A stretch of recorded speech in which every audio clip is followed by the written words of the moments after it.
répression se poursuit contre les défenseurs des droits humains et les organisations de la société civile, où l'on dénombre de nombreux cas d'actes d'intimidation, de représailles, de détentions arbitraires et de disparitions forcées, en dépit des législations nationales protégeant les défenseurs. C'est en vue de relever ce défi que le Service international pour les droits de l'homme organisait récemment des ateliers sur l'opérationnalisation et la mise en œuvre effective de la protection législative des défenseurs au Niger et au Mali, en collaboration avec des organisations locales.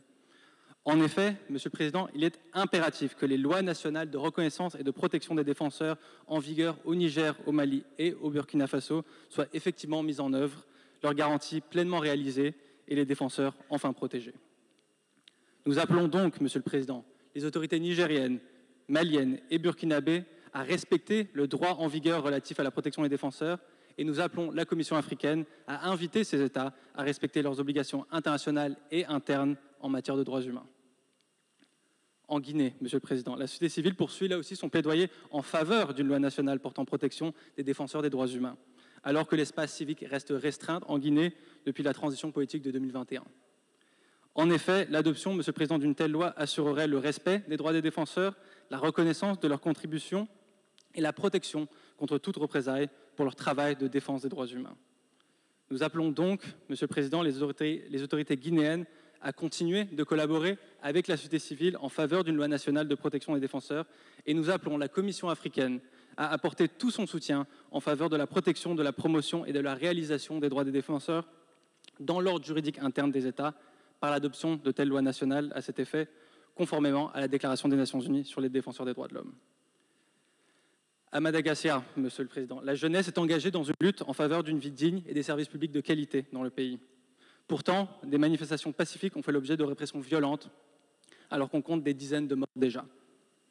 De plus, cette répression s'inscrit dans un contexte de restriction progressive de l'espace civique à Madagascar ces dernières années, comme le rapportait le Service international pour les droits de l'homme dans son rapport sur la situation des défenseurs dans les États insulaires d'Afrique, publié plus tôt cette année et développé en collaboration avec des organisations de la société civile locale.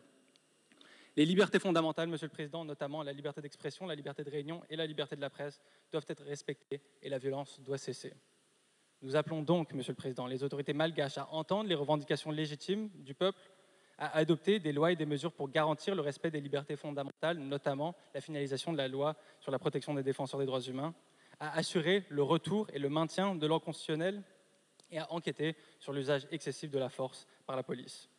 Nous invitons aussi la Commission africaine à rappeler à l'État malgache son obligation de respecter ses engagements en matière de droits humains. Finalement, Monsieur le Président, à Gaza, aux portes de l'Afrique, la destruction du peuple palestinien et la négation de son droit à l'autodétermination se poursuivent avec le soutien et la complicité de plusieurs États de la communauté internationale. Monsieur le Président, l'anéantissement de la bande de Gaza est presque total. Les pertes civiles sont considérables et les défenseurs des droits humains et journalistes tués, eux, se comptent par centaines. Bien d'autres encore, Monsieur le Président, Palestiniens et étrangers, sont victimes d'actes d'intimidation et de représailles pour leur travail en Palestine, en Israël, dans le monde entier et même en haute mer, alors que la flottille Soumoud était récemment interceptée par Israël en eaux internationales avec à son bord plusieurs ressortissants africains.